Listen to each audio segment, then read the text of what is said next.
April Boy Regino, OPM icon. Sabi ko nga ngayon, ikaw na ang anak ng OPM. 5 years ago nga ay iniwan tayo ng daddy mo. Do you remember a conversation you had together? And if you do, ano ang pinag-usapan niyo? Sobrang hindi ko po makakalimutan lahat ng huling mga conversation namin ni Dad. What were you talking about?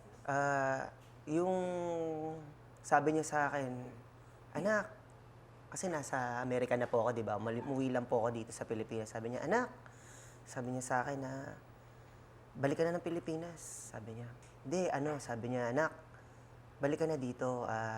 Alam ko, mas masaya ka dito kasi mas mahal mo yung music. Sabi niya ganun. Sabi niya, kumanta na ulit tayong dalawa.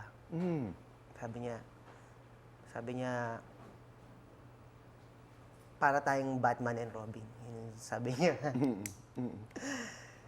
Sabi niya, wala tayong iwanan. Ganun sabi niya sabi niya sa akin nung panahon na yun. Sabi niya, tayong dalawa ang laging magkasama.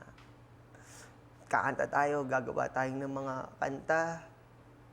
Gagawa tayo ng mga awiting, paparinig natin sa mga recording studio para kumanta na ulit tayong dalawa. Kamamo ko, wag mo akong iwan. Yun sabi niya sa akin talaga nung time na yun eh. Wag mo akong iwan. Wag mo akong iwan. Gusto ko kasama ka laging mag-perform. Yun talaga yung huling-huling hindi ko makakalimutan kay Dad. Kasi ngayon, ang hirap na eh. Parang kahit ngayon napagpatuloy ko yung pangarap namin na makabalik ako sa music, parang kulang na. Kulang na siya.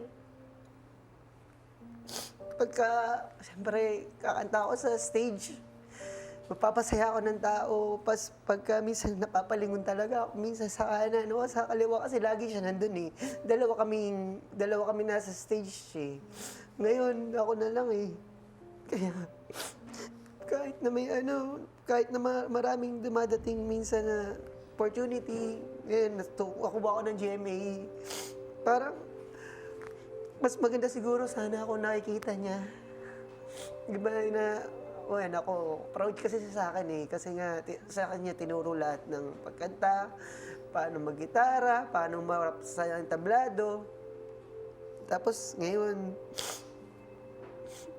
kulang, lalo na kapag gumagawa po ako ng kanta. Mag-gitara po ako. Sa kanya ko po, kasi lagi pinaririnig yung kanta ko. Ngayon,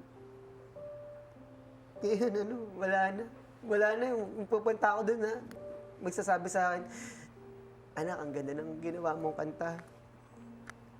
Ngayon, wala. Hindi ko alam kung tama ba yung ginagawa kong kanta o hindi, kasi siya yung nagsasadya sa akin kung anak, ito palit natin lyrics dyan. So, yun. Nakita ba naiyak ako? No, but in a very special way, sigurado ako na hindi ka pababayaan. Nandiyan lang yan. Binabantayan ka.